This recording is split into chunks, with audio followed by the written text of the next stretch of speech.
Hello. Hi, Shiri. How are you? Great. Let's jump right into it. Yes. I want to talk to you about a very out there topic, which Okay. is existential risk. The risk of all humanity dying in, it can be in one catastrophe, it can be a slow death over time. Is And this this is an uplifting episode? very uplifting, Oh my very God, uplifting. this is And I not what I promise I'll think. tell you why. I'll tell you why. Oh, Because I was getting in a fight with strangers on Twitter. Always a good look, right? Um, great book by Toby Ord. I highly recommend, called the Precipice, and it's all about humanity is at the edge of this precipice. It's standing on the cliffside, and it could fall.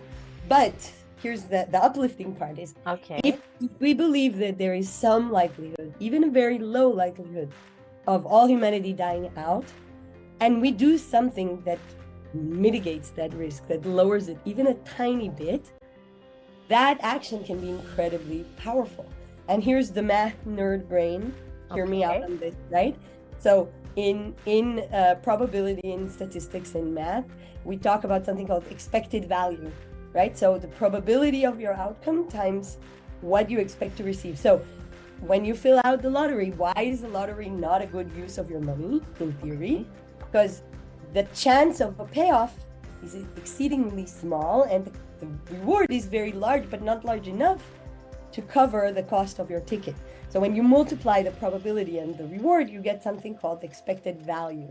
Okay. So if humanity is even in a very small likelihood on the brink of extinction, and you reduce that probability by a tiny smidgen, you've created expected value that's basically infinite, right? Because the cost of humanity dying out forever is infinite.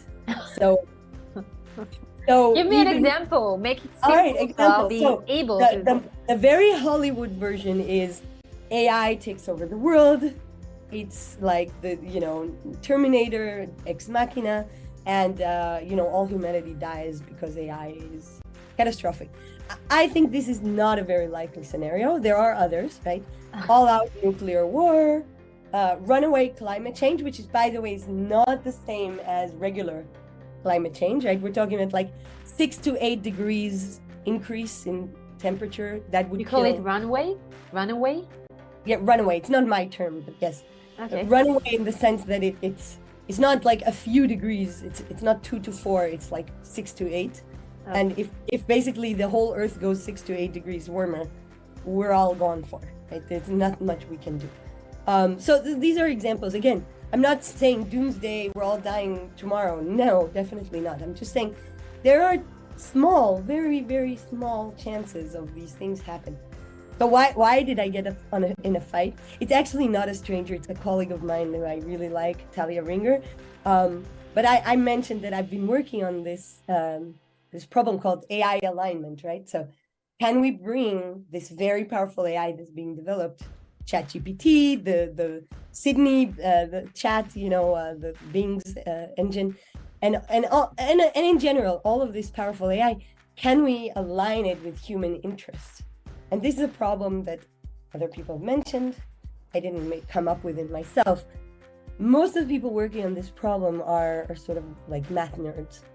And I think I bring something interesting into the picture because, as you know, I work on controversies.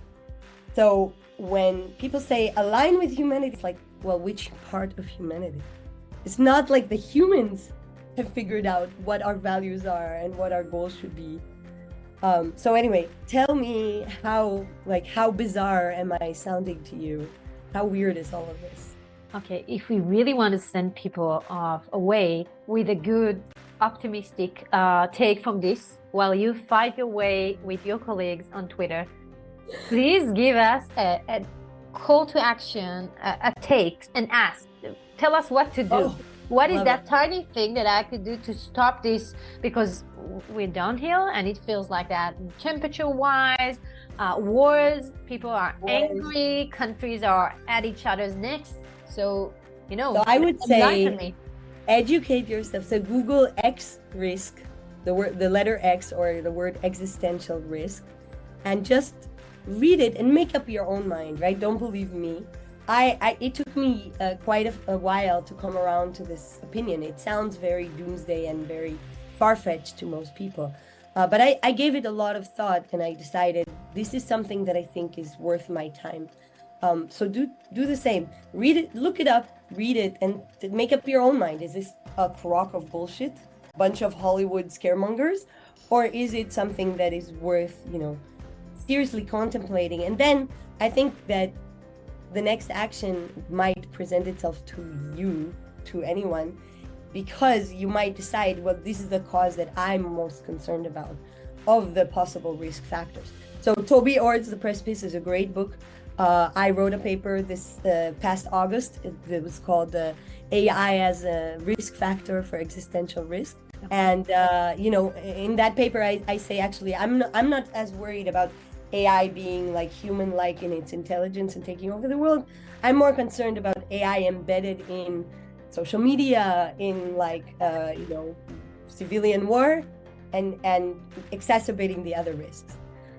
All right, so hopefully that gave you something slightly optimistic and positive. It did. Thank you, and we'll read it. We'll share that in the comments. Have a great optimistic week. Thank you. Bye.